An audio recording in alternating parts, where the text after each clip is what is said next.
This bike lane I'm standing in isn't actually a bike lane, or rather, it isn't merely a bike lane, because on certain Fridays, it becomes something else. I want to point out some interesting design features that make this street better, not just for those riding on the bike lane. And this is Fraser Avenue, and just a couple of years ago, this highly pedestrianized area with all these stores butted up against a 4 to 5 lane road that was incredibly unsafe. After a tragic crash that claimed the lives of 2 different family members, the road was narrowed down from 4 to 5 lanes to 2. And when it was narrowed, it didn't just slow down traffic and make the road safer, it also gave the street a lot more space to do something else. The city asked the community what they wanted to do with that additional space, and what they landed on was this: a 2-way bike lane, a sidewalk extension, additional parking, loading zones, as well as 2 dedicated elevated bus platforms.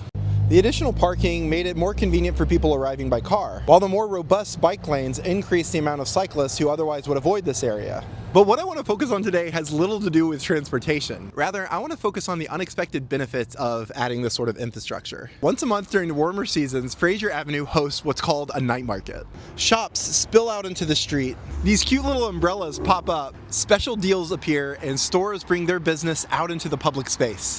Yes, this is happening partially because the sidewalks got wider and gave them more space to do this. On the additional sidewalk space, the vendors feel safe backing up to a bike lane rather up to a car lane. Not only is there a spatial buffer between the vendors and the fast-moving cars, there's also this physical barrier made by the parked vehicles. This buffer makes events like the night market possible. So of course, bike lanes can help us get from point A to point B, but they can also show us something bigger. Streets can become more than just a conduit for cars. They can be places where wealth is generated, memories are made, and communities gather. And this isn't unique to Chattanooga. In New York City, a pedestrian and bike lane redesign along 9th Avenue led to a 49% increase in retail sales compared to a 3% increase citywide. In Indianapolis, properties near the Cultural Trail increased by 148% in value.